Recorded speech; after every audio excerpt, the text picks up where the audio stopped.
शिव के द्वादश ज्योतिर्लिंगों में ओमकारेश्वर भी एक पवित्र तीर्थ स्थल माना गया है, जो कि ओमकारेश्वर इसे इसलिए कहते हैं कि यह ओम के आकार का है, इसलिए इसका नाम ओमकारेश्वर पड़ा। मध्य प्रदेश के खंडवा जिले में यह स्थित है, एक द्वीप पर नर्मदा नदी के तट पर। तो उस द्वीप का नाम मानधाता कहते हैं या कुछ लोग शिवपुरी भी कहते हैं। पौराणिक समय में जब विंध्याचल पर्वत के जो देवता हैं विंध्या, उन्हें ईर्ष्या होने लगी मेरु पर्वत से, तो उन्होंने तपस्या करना शुरू कर दिया और शिव को प्रसन्न करने के लिए काफ़ी कठोर तप किए। तब शिव प्रसन्न होकर उन्हें दर्शन दिए ज्योतिर्लिंग के रूप में और उन्होंने वर मांगने को कहा। तब विंध्या ने वर मांगा कि मैं काफ़ी विशाल हो जाऊं और बलवान हो जाऊं। तब शिव ने कहा कि ठीक है, ऐसा होगा, लेकिन एक शर्त पर कि जो भी यात्रीगण हैं, तीर्थ यात्रीगण, उन्हें कोई परेशानी नहीं होनी चाहिए, कोई क्षति तुम नहीं पहुंचाओगे। तो उन्होंने कहा विंध्या पर्वत ने कि ठीक है।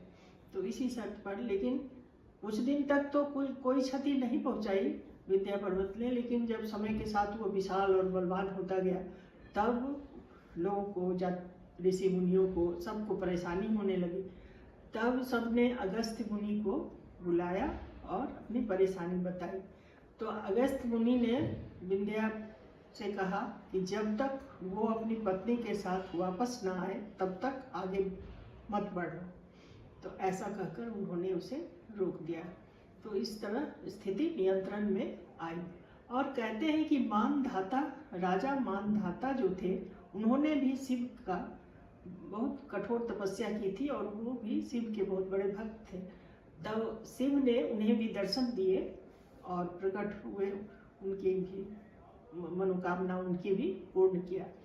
तो इसी प्रकार कहते हैं कि विंध्या और मानधाता दोनों ने ही शिव की कठोर तपस्या किया और शिव को प्रसन्न किया, जिसके फलस्वरूप उन्हें दर्शन दिए। और जो विंध्या को जब दर्शन दिए तो ऋषि मुनि सब सारे लोग आए थे और उन्होंने कहा कि इस लिंग का विभाजन किया जाए और एक ओंकारेश्वर में रहा और दूसरा अमलेश्वर में स्थित है। जो भी भक्तगण जाते हैं वो दोनों जगह ही दर्शन करते हैं, ओंकारेश्वर और अमलेश्वर या ममलेश्वर के नाम से भी जाना जाता है।